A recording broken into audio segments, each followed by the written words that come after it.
Satu nama bakal cawapres sudah ada di kantong Anies Baswedan. Bagaimana peluang Ketua Umum Partai Demokrat Agus Harimurti Yudhoyono menjadi bakal cawapres Anies Baswedan setelah bertemu di Pacitan, Jawa Timur? Kami akan berbincang dengan Kepala Badan Komunikasi Strategis Partai Demokrat Herzaki Mahendra Putra serta Direktur Eksekutif Lembaga Survei Indonesia LSI Jayadi Hanan. Selamat malam. Malam, Selamat malam, Cindy. Mbak Cindy. Baik. Selamat malam. Mas Zaki, dalam Jadi, pertemuan kemarin di Pacitan, Anies bertemu dengan Pak SBY, ada AHY di situ. Apakah dalam pertemuan itu menyodorkan Ketua Umum Partai Demokrat Mas Agus sebagai cawapres untuk Anies Baswedan? kalau kami ya pertemuan kemarin itu konteksnya lebih kepada pertemuan ya silaturahmi. Oke. Karena Mas Anies ini kan memang intens ya, biasa bertemu dengan teman-teman Demokrat, Nasdem dan juga PKS. Apalagi juga disampaikan dalam beberapa hari ini intens ingin bertemu dengan ketua-ketua umum partai. Nah, dalam konteks kepacitan ini bukan hanya ketua umum partai, tetapi juga ketemu kepada Bapak SBY. Karena bagaimanapun beliau ini kan berpengalaman sebagai presiden 2 periode, berpengalaman sebagai capres 2 kali, dan alhamdulillah tuntas semua, menang terus gitu. Nah, ini kan juga menjadi bahan masukan yang pas. Kalau bahasa kami ini, kalau ingin berguru, bergurulah pada orang yang tepat, kan begitu. Ya kan, ingin menjadi presiden, ya bergurulah kepada yang sudah pernah menjadi presiden, kan begitu bahasanya. Tapi kan ini sudah mendekati lagi tahapan-tahapan pemilu presiden tetap berjalan. Apa tidak ingin segera untuk, ya sudahlah, ini dalam koalisi ada Nasdem, ada Demokrat, ada PKS. Demokrat akhirnya mengajukan diri untuk cawapres dari Anies Baswedan. Gak mungkin dong hanya sekedar silaturahmi, karena ini sudah semakin dekat nih tahapan-tahapannya, sudah terus berjalan. Ini saya letakkan dulu pada konteksnya, Mbak. Yang ada adalah Mas Anies menemui Bapak SBY. Oke. Nah, itu konteksnya.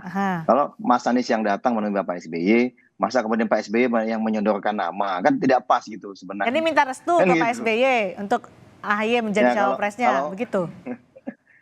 Kita bahas isu-isu strategis, Mbak. Ya, isu-isu strategis itu apa konteksnya? Baik. Ya, penguatan dan pemantapan strategi pemenangan. Nah, di antara kita juga bahas mengenai isu-isu krusial ya, masa-masa kebangsaan saat ini, ada isu terkait demokrasi dan ketatanegaraan ya. Misalnya, mohon maaf ini, kita bicara mengenai potensi di MK tadi, terbuka dan tertutup itu. Bukan sekedar memilih terbuka tertutup, bukan sekedar bahwa di tertutup akan kembali setback ke masa lalu, Orde Baru ya, masa kelam gitu, tetapi juga dikhawatirkan bisa menjadi pintu masuk terjadinya gejolak sosial politik, sehingga ada alasan menunda pemilu. Itu salah satunya gitu. Nah, yang kedua juga tentu ada upaya-upaya pencegahan, ya kan? Kita juga bicara bagaimana kita mengantisipasi ini, diantaranya misalnya Demokrat. Nggak ngobrol soal ya kan? capres-cawapres sama sekali?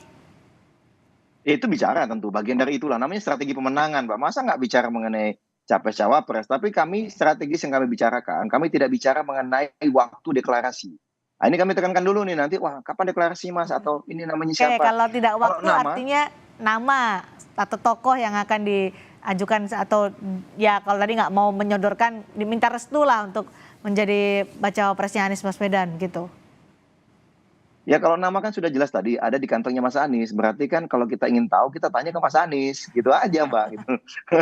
Konteksnya iya kan? Kalau di kantong Pak SBY berarti saya tanya ke Pak Jayadi deh, kalau Bung Zaki masih belum memberikan secara eksplisit pertemuan itu soal apa. Ada Anies Baswedan, ada SBY, kemudian ada AHY di sana dalam pertemuan di Pacitan.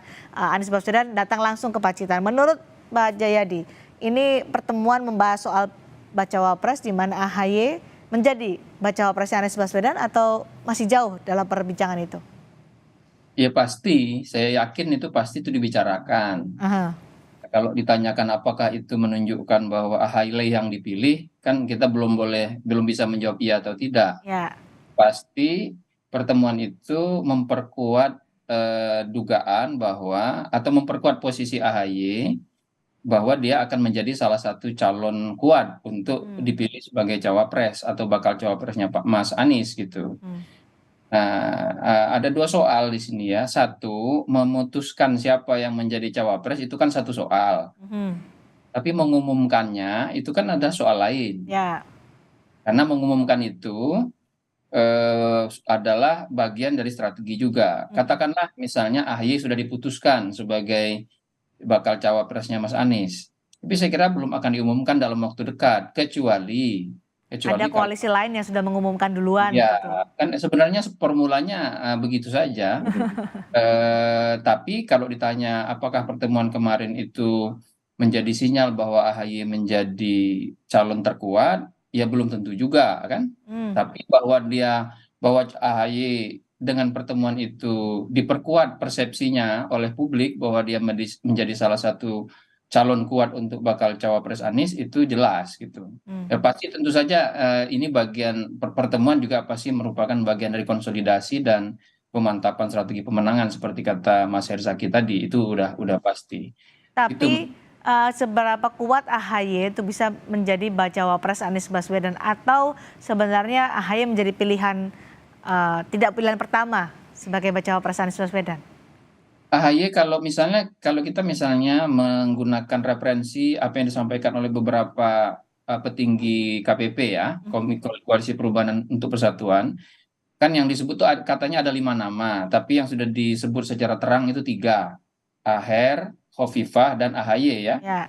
Kalau 3 nama ini yang kita bandingkan, maka menurut saya yang paling kuat peluangnya ya AHY. Ada 3 alasannya. Alasan pertama, AHY selalu masuk 5 besar dalam simulasi cawapres yang paling diunggulkan bersama dengan Sandi Uno, Erick Thohir, Ridwan Kamil, dan Khofifah ya. Itu 5 besar tuh selalu masuk. Kalau untuk calon presiden AHY selalu masuk di posisi 7 besar, 6 besar, kadang 5 besar gitu. Meskipun jaraknya jauh dengan Anies ya misalnya. Itu Oke. satu alasannya ya, elektabilitas individu. Alasan kedua, AHY itu punya partai, dia ketua partai kan. Ya. Sikap AHY itu kan bisa menentukan apakah Anies jadi apa enggak nyalon. Kalau AHY hengkang misalnya, Mas Zaki pergi gitu, kan nggak jadi Anies nyalon gitu. Kecuali Anies dapat lagi yang lain gitu. Itu yang kedua. Aha. Jadi itu sangat sangat kuat posisi itu. Yang ketiga adalah Mas Anies itu ini dari segi kemenangan ya, Mas Anies itu kan cukup kuat di sejumlah wilayah di luar Jawa, Ya. cukup baik, cukup kuat atau bersaing ketat dengan Prabowo di Jawa Barat bersama Ganjar, cukup kuat di Banten dan Jakarta, tapi sangat lemah di Jawa Tengah dan Jawa Timur gitu. Nah, AHY itu menurut saya kalau kita lihat posisi apa namanya basis politik AHY bersama keluarga Pak SBY itu kan, nah seperti Mas Zaki sekarang kan di Pacitan, Ya. itu kan satu strongholdnya AHY, SBY dan Ibas. Jadi kalau saya lihat di data memang AHY cukup kuat di Jawa Timur relatif terhadap sejumlah Baik. bakal cawapres yang lain. Jadi dengan 3 alasan itu maka AHY kalau di antara 3 nama itu menjadi salah satu menjadi calon terkuat kalau 3 nama itu ya. Dari 3 nama ya, Aher, Ya, AHY, Khofifah Indra Parawansa. Pak. Baik. Tapi kalau Anda Tapi melihat kalau dibandingin sama Erick Thohir mungkin beda lagi tuh. ya, dibandingkan lagi dengan Sandiaga Uno juga beda lagi. Nah, kalau Ya. menurut Anda mana yang lebih realistis bagi koalisi perubahan untuk persatuan ini mengambil bacawa pres dari internal koalisi atau dari pihak luar? Tergantung dari sikapnya Demokrat. Kalau Demokrat misalnya setelah melakukan perhitungan-perhitungan itu lebih baik misalnya mengambil Khofifah misalnya, lalu Demokrat setuju untuk tetap berada di koalisi Anies, maka mungkin mengambil nama dari di luar nama Aher dan AHY. Tapi kalau melihat posisi sekarang tampaknya Anies Baswedan itu kalau dipasangkan dengan AHY, juga dipasangkan dengan Khofifah atau dipasangkan dengan Erick ya, atau nama lain itu cenderung cukup kompetitif berhadapan dengan Prabowo dan Ganjar. Oke.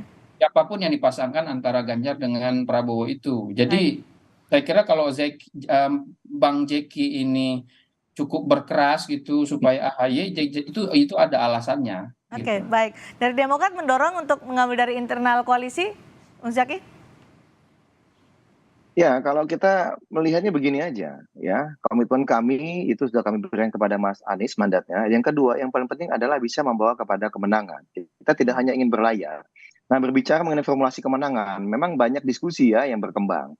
Satu diskusi misalnya tadi seperti yang disampaikan oleh Bang Jayadi terkait dengan segmen teritorial gitu. Mhm. Tapi kita juga ada diskusi lain, misalnya ada perhitungan nasionalis religius, harus padu padan seperti itu misalnya. Ini Ya. kan yang disampaikan juga oleh teman-teman dari koalisi lain ya, gitu ya, padu padan itu ya. Kalau misalnya Mas Anies katakanlah tokoh religius, berarti kan harus tokoh nasionalis nih yang keduanya. AHY, Kan begitu. begitu kira-kira. Ya saya nggak menyampaikan itu ya, tapi itu kan Mbak yang ngomong ya, bukan saya ya gitu. Nah ini kan seperti itu. Kalau misalnya Mas Anies sangat kuat katakanlah, mohon maaf gitu, di kelompok Gen X gitu atau baby boomers misalnya, atau kalangan yang senior, nah, tentunya kan harus ada ikatan yang lebih kuat ke Yang muda generasi yang lagi, lebih bawah. AHY Karena lagi bagaimanapun begitu. usia 40 tahun ke bawah ini kan hampir 60%. Nah ini contohnya, maksudnya jadi diskusinya itu banyak gitu, tidak hanya bisa berbicara mengenai sekedar faktor kuantitatif Oke. ya, tetapi juga kita bicara mengenai kualitatif. Nah, lagi-lagi kan juga kita masih ingat ada persyaratan diantaranya menjadi duit Baik. tunggal. Harus ada komitmen nih. Jangan sampai, mohon maaf ya Mbak ya, jangan sampai wakilnya Mas Anies ini kemudian menikam di tengah jalan, kan itu. Jadi siapa Kemudian menurut bersaing Demokrat, siapa yang paling presidensi itu kan, pantas menjadi ya bacawa kita nggak, pres Anies Baswedan? Kalau tadi ada ya pertimbangan-pertimbangan. kalau AHY nggak mau nyebut tapi. ya kalau nah Mbak, kalau nanya ke kader Demokrat, nanya konstituen Demokrat ya udah jelas, pasti kami akan Mas Ahaye, itu sudah clear gitu. Tetapi kan lagi-lagi Mas Ahaye menyampaikan, ini kita kan demi rakyat, demi perubahan, Mhm. kita sudah berikan kepada Mas Anies mandatnya, silakan Mas Anies memenangkan memilih ini dengan tadi diskusi dengan tim 8, diskusi dengan para ketua umum gitu. Karena bagaimanapun kita ingin menang, Mbak. Nah, menang ini kan tidak sesederhana itu, kalau ini pasti jadi, kali enggak. Kan banyak Oke, pertimbangannya ini. Termasuk baik. tadi masalah momentum juga. Sehingga kalau Oke, saya Bung ditanya Zaki. lagi, siapa nih gitu. Bung Ya, Zaki, kalau posisinya targetnya ada di kantong kemenangan, Mas saya Anies. tanya ke Pak Jayadi Hanan. Kalau Anies AHY, kans menangnya bagaimana? Kan menangnya cukup baik ya, cukup kompetitif saya bilang begitu. Cuma untuk sementara memang masih nomor 3 untuk sementara, tapi jarak elektabilitasnya tidak terlalu jauh dibandingkan dengan nomor 1. Dalam data LSI misalnya kalau disimulasi 3 pasang, Anies Agus AHY misalnya bersama Ganjar dengan pasangannya yang lain siapapun, kemudian Prabowo, maka jarak elektabilitas ketiganya itu tidak terlalu jauh, tidak sampai 10% jaraknya ya. Sementara yang masih undecided itu masih di atas 10%. Jadi masih banyak memang hitung-hitungan yang harus dilakukan oleh Partai Demokrat bersama koalisinya untuk mencapai kemenangan itu. Tapi pada saat ini saya kira eh, apa siapapun yang dipilih itu paling tidak dia mempertahankan tingkat competitiveness, tingkat kekompetitifan dari pasangan Dan itu. AHY punya itu. AHY punya itu gitu. Hmm. Semakin pede dong Demokrat ya seharusnya, Pak Jayadi. Iya memang ya apa namanya memang itu salah satunya ya. Salah satu apa namanya tadi calon terkuat yang bisa dipilih oleh Anies Ya. adalah AHY, kecuali kalau Anies punya nama-nama lain yang juga disetujui oleh AHY gitu. Mungkinkah nama-nama lain itu? Dan itu Bisa disetujui aja, oleh AHY? bisa saja dengan syarat AHY merasa bahwa itu akan lebih memenangkan, lebih memiliki memberikan peluang untuk menang gitu. Untuk sementara ini, kalau saya Demokrat atau AHY memang ketika saya simulasi Ya. misalnya Pak Jeki ini punya semua datanya, saya tahu Hmm. ketika disimulasi itu siapapun pasang Anies berhadapan dengan Ganjar, siapapun pasangannya, yang tentu saja yang sudah kita dengar ya, Ya. dengan Prabowo, maka itu beti aja 11-12 beda-beda. Betty ya, beda tipis ya. Oke, Beda-beda tipis aja. baik. Jadi apa namanya kemenangan dalam Pilpres nanti tidak semata-mata tergantung kepada siapa yang dipilih. Oke, Karena kecuali kalau mereka salah pilih. oke. Kalau salah pilih itu kan itu sudah salah strategi. Jadi nanti akan sangat ditentukan oleh seberapa mampu melakukan kampanye yang apa namanya yang distintif berhadapan dengan dua Baik. pasangan lain gitu. Dari simulasi LSI yang menyatakan bahwa kalau Anies berduet dengan AHY, kompetitiveness-nya ada.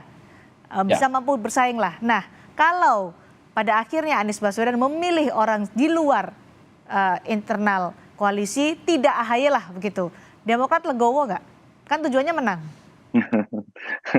Ini pertanyaan ini selalu disampaikan sejak Oktober 2022. Tapi mohon maaf kalau jawaban kami selalu sama juga gitu. Aha. Ya, Bagi kami yang Jawabannya paling penting jawabannya template ya. ya, bukan hanya berlayar, tetapi menang gitu. Dan yang kedua adalah kami sudah memberikan mandat itu kepada Mas Anies. Hitung-hitungannya juga ada di Mas Anies. Apapun memang keputusan Mas Padahal Anies diskusi dengan tim ada daya 8. saingnya loh kalau bersama AHY, ada kesempatan loh. Nah, kalau kami kan tidak ingin berspekulasi, Mbak. Kami meyakini Mas Anies ya seorang Aha, yang sangat terukur, sistematis dan mengambil satu oke. keputusan sangat rasional dan logis. Melihat bagaimana ini kan kita tidak hanya bicara tadi, capres itu beda-beda tipis gitu. Hmm, Sehingga faktor cawapres menjadi penting. Tetapi kan tidak bisa berdiri sendiri. Ada juga mesin politik di belakangnya. Sekarang pertanyaan besarnya apakah misalnya capres yang dipilih nanti bisa membantu menggerakkan mesin politik yang kuat juga gitu ya. hmm. Lalu bagaimana misalnya katakanlah tadi bisa memberikan kegairahan yang semakin meningkat gitu kepada perubahan dan semangat ingin mendukung. Nah ini kan menjadi penting. Ada segmen-segmen yang cenderung apolitis. Apalagi tadi kami sih jelas saja Mbak. Anak muda 60%. Ya hampir 60%. Oke. Ini menjadi segmen yang perlu benar-benar kita perhatikan. Mohon maaf nih, kalau bicara Mas Ahaye tadi sudah disampaikan juga Anak Mas muda, Jayadi. oke. Saya tertarik dengan Bu Zaki, anak muda. Anak muda ini kan AHY muda, tapi ada nama-nama yang kemudian selalu disimulasikan ketika menjadi bacawa pres Anies Baswedan juga muda-muda. Ada Erick Thohir, ada Sandiaga Uno. Ini mereka yang di luar koalisi perubahan untuk persatuan. Mbak itu Gimana soal usianya itu? di atas 50 semua, itu anak muda dari mana ceritanya gitu. Itu saya Kan selalu bingung tuh. dikesankan sebagai anak muda. Kalau Gini, sama AHY kalau gimana dong? gini, kalau Sandi, mohon maaf, kalau Sandi kan Mas Sandi sudah menyampaikan dia tidak cocok katanya, beda jalan dengan Mas Anies. Udah clear, Coret berarti ya. ya? Oke. Coret. Ya, kalau Oke. Mas Erick Thohir kapan dia melamar ke koalisi perubahan? Datang main juga kan belum pernah ada, kan Coret begitu. juga. Yang ada setahu saya kan dari PAN itu kan ke PDIP kan, baru kumpul-kumpul dengan Ibu Mega gitu kan. Ya. Kalau kami begini Mbak, lagi-lagi intinya bicara mengenai nama ini, ya kita lihat aja gitu, mana yang memiliki semangat perubahan ya. Bagaimanapun tadi sudah ada kriterianya, sudah sangat jelas, sudah dibahas, sudah didiskusikan. Ya saat ini Baik. sudah ada di kantongnya Mas Anies. Nah, Nanti boleh aja ditanya ke Mas Anies. Tapi yang paling penting begini Mbak, dari kami dari Demokrat masalah tahu nggak waktu di kantongnya Anies Baswedan itu siapa? Nggak tahu juga. Meskipun kalau di kawan kantongnya koalisi. gini Mbak, yang di kantong itu yang boleh menyampaikan ke publik adalah Mas Anies Baswedan. Tapi Demokrat tahu Kapan? siapa nama di kantong Kapan? itu. Ya, kapan? Waktunya nanti ya. Waktunya nanti. Kita berhitung karena bagaimanapun begini. Waktu Oke. ini menjadi penting ya. Waktu menjadi penting karena Ya. Mas Anies saat ini di sesuai survei Mas Jayadi juga kita bukan yang terunggul nomor satu, bukan. Oke. Ya. Yang kedua kita juga tidak unggul jauh. Ada beberapa survei lain yang kita unggul tapi kita tidak unggul jauh. Sehingga apa ya? Yang ada waktu ini harus kita benar-benar manfaatkan momentum kurang dari 9 bulan ini sehingga mesin politiknya benar-benar bekerja dengan optimal. Gitu. Demokrat memberikan deadline untuk Anies Baswedan mengumumkan siapa bacawa presnya? Ya sebenarnya kalau dari kami lebih cepat lebih baik ya. Bang AA kemarin malah sempat bicara Juni nih ya. Tapi kalau kami tidak ingin memaksa, tidak ingin semua untuk hasil kesepakatan bersama. Karena kami bertiga, Ya. Demokrat, Nasdem dan PKS ini sama-sama ini, Mbak, setara sejajar. Ya, Oke. lagi-lagi kami selalu mengingatkan masalah waktu. Kecuali kalau Mas Anies ini, mohon maaf gitu, surveinya 40%, Pak Prabowo dan Ganjar 20-an.